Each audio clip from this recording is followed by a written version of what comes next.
राम राम जी। आजकल आप मीडिया में देख रहे हैं, एक बाबा हैं, मध्य प्रदेश के छतरपुर जिले के गांव से आते हैं। आजकल चर्चा में है, सामने वाले व्यक्ति की बात जो हम मन की बात जानकर के एक पर्चे के ऊपर लिखने का काम करते हैं। अब आपके मन में सवाल होगा कि बाबा को कैसे पता चल जाता आज के साइंस के युग में कि कोई बंदा सामने है, वो कहां से आया है, क्या काम करता है, क्या तकलीफ है, बाबा वो मन की बात कैसे जान सकते हैं। दरअसल ये सिद्धियां होती हैं, वो शक्तियां होती हैं जिनके कारण बाबा वो मन की बात जानते हैं। उन्हीं शक्तियों के बारे में, उन्हीं सिद्धियों के बारे में बात करूंगा। अब ये बाबा जो है चर्चा में क्यों आया। दरअसल महाराष्ट्र का एक नागपुर पड़ता है, आपको पता है, जहां पर राष्ट्रीय स्वयंसेवक संघ का मुख्यालय, वहां पर वो कथा वाचन के लिए गए थे, कथा भी करने का काम करते हैं। वहां पर एक संस्था है जिसका नाम है अंधश्रद्धा निर्मूलन समिति। उसके एक नेता है या फिर उसके कोई संरक्षक है जिनका नाम है श्याम मानव।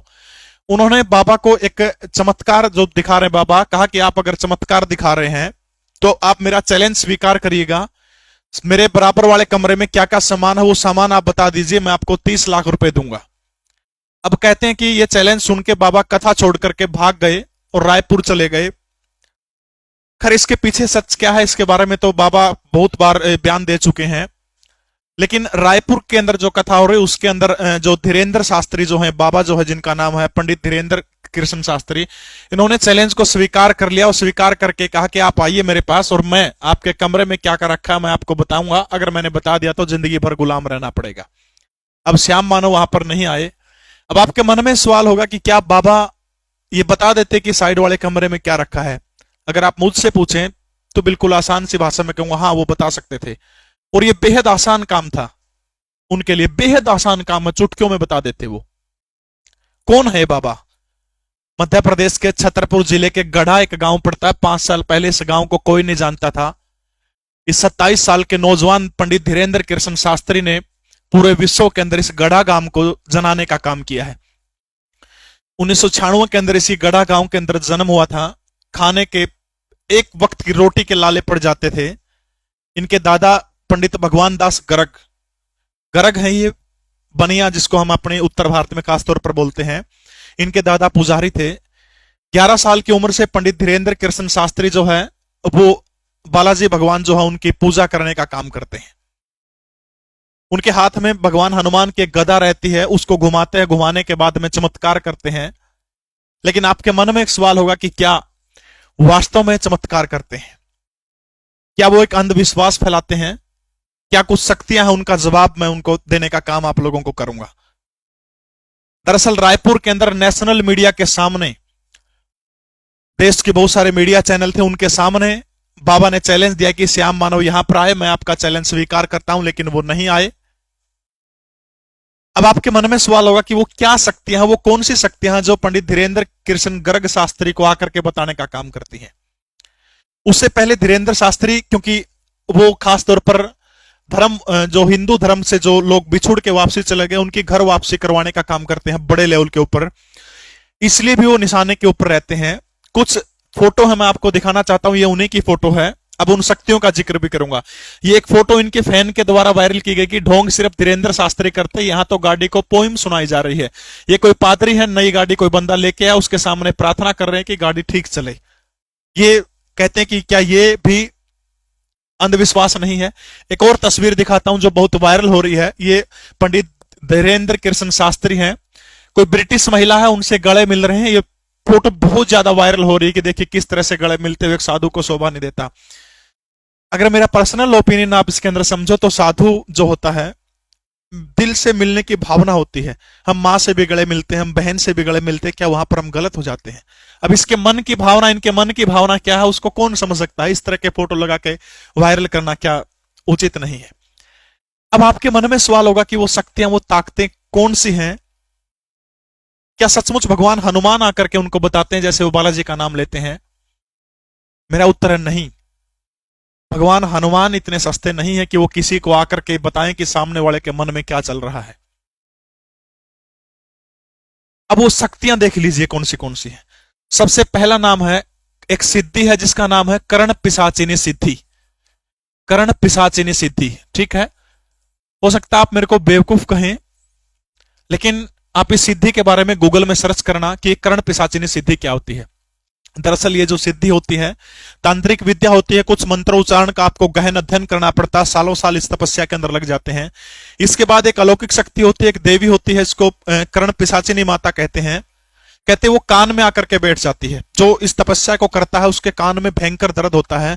अगर आपको ये पूरी विधि जाननी है तो आप YouTube पर सर्च करिएगा कर्ण पिशाचिनी विधि, या फिर गूगल में सर्च करिएगा, आपको पूरा पता चल जाएगा कैसे कैसे इसकी विद्या करनी होती है। वो मैं उस चक्कर में नहीं पड़ना चाहता, मैं आपको सिर्फ बताना चाहता हूं कि पंडित धीरेन्द्र कृष्ण शास्त्री कैसे जानने का काम करते हैं। अब ये मंत्रोच्चारण से कठिन तपस्या होती है, उस कठिन तपस्या के मंत्रों के आह्वान से वो देवी आकर के कान में सब बताने का काम करती है कि सामने वाला कौन है, किस गांव से आया है, क्या काम करता है। अब एक और दिलचस्प मामला इसके अंदर, जब मैंने इसके बारे में अध्ययन किया तब पता लगा कि सामने वाले व्यक्ति के बारे में लाइव नहीं बता सकते कि ये कहां से आया, क्या कर रहा है, लिख के बताना पड़ता है। ये भी एक, नहीं तो अगर इस तरह का नियम अगर वो तोड़ेंगे, अगर सामने वाले के बारे में लाइव बता देंगे, कहते हैं कि ये देवी जो शक्तियां जो है ये कभी नहीं आती।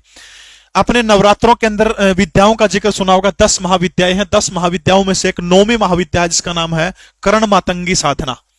कर्ण मातंगी साधना, ये जो कर्ण मातंगी साधना जो है ये भी यही काम करती है। मां मातंगी जो है का काम क्या करती है, मां मातंगी जो साधक कर्ण मातंगी यंत्र होता है, किसका भी एक मंत्र उच्चारण के साथ में पूरी विधि आपको गूगल यूट्यूब पे मिल जाएगी कि कर्ण मातंगी साधना क्या होती है। अगर आपको मेरी बात पे यकीन नहीं हो रहा कि मैं अंधविश्वास फैला रहा हूं, आप गूगल करिएगा, इन दोनों वीडियो के बारे में एक बार सर्च करिएगा, उसके बाद मेरी वीडियो पर कमेंट करिएगा, ठीक है। कर्ण मातंगी साधना के अंदर कान के अंदर आकर के कर्ण मां मातंगी बताने का काम करती है। सामने वाला व्यक्ति क्या करता है, इससे भूत भविष्य वर्तमान तीनों चीजों के बारे में पता चल जाता है। ये आप गूगल इनके बारे में कर सकते हैं।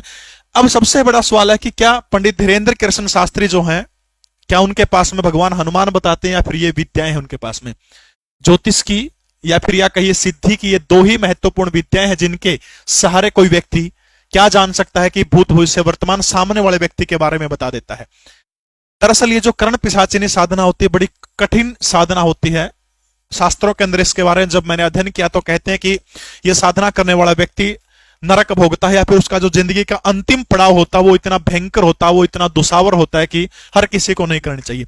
इसलिए हो सकता है बाबा धीरेन्द्र शास्त्री इन विद्याओं के बारे में न बता के सीधे भगवान हनुमान की पूजा प्रेरित करने के लिए कहते हैं। सिर्फ साधक को वो आवाज सुनाई देती है, सिर्फ साधक को। अब आपके मन में एक प्रश्न होगा कि धीरेन्द्र शास्त्री आतंकवादी घटनाओं के बारे में क्यों नहीं बताते, कोरोना जैसी विश्वव्यापी महामारी आई उसके बारे में धीरेन्द्र शास्त्री ने क्यों नहीं बताया। दरअसल ये जो विद्याएं होती है, चाहे मैं कर्ण पिशाचिनी की बात करूं, मां मातंगी साधना की बात करूं, ये कान में आकर के जो व्यक्ति सामने आता है, जिस व्यक्ति का चेहरा सामने होता है, आपने कई बार इनकी वीडियो आपने देखी होगी तो कई बार कहते हैं जरा जोर से ऊंचा बोलो। एक पंडोकर सरकार के बाबा हैं, मां तारा देवी दिव्य दरबार है, उड़ीसा में एक दिव्य दरबार, बहुत सारे दरबार आपको मिल जाएंगे, ठीक है। वो कहते हैं थोड़ा ऊंचे बोलो क्योंकि उनको कान में वो देवी की आवाज आती है। इसलिए जो व्यक्ति सामने आता है और सामने वाले व्यक्ति के मन में जो सवाल है सिर्फ वही बता सकते हैं, भविष्य वाली घटनाओं के बारे में नहीं बता सकते। क्या इसकी जिंदगी में पीछे क्या क्या हुआ, सिर्फ उतना ही बता सकते हैं। ये भविष्य के बारे में इनको जानकारी नहीं होती, सिर्फ अपने तुक्के से अनुभव के आधार पर ये लोग बताने का काम करते हैं। तो इन विद्याओं के दम पर पंडित धीरेन्द्र ब्रह्म शास्त्री जो हैं वो सनातन का प्रचार करने का काम कर रहे हैं। 1% भी अंधविश्वास नहीं है, पाखंड नहीं है। हाँ, पहले गूगल करिएगा इनके बारे में, हो सकता है आप नहीं मानेंगे क्योंकि ये सिद्धियां बड़ी कठिन सिद्धियां हैं, कोई भी व्यक्ति इनको प्राप्त कर सकता है। बरसते इनके नियम, आपको जो नियम है वो नियम आपको उनके फॉलो करने पड़ेंगे। पूरी विधि आप गूगल यूट्यूब में सर्च करेंगे, आपको उसकी पूरी की पूरी विधि मिल जाएगी। अगर आप भी करना चाहते हैं तो ये विधि कर सकते हैं। भूत भविष्य वर्तमान की जानकारी, भूत की जानकारी पूरी की पूरी आपको हो जाएगी। ये गारंटी बहुत सारे लोग लेते हैं, आपको YouTube पे बहुत सारे लेक्चर इनके बारे में मिल जाएंगे। तो ये थे आज की कहानी पंडित धीरेन्द्र शास्त्री। आपको कहानी कैसी लगी कमेंट जरूर करिएगा। जय हिंद, भारत माता की जय।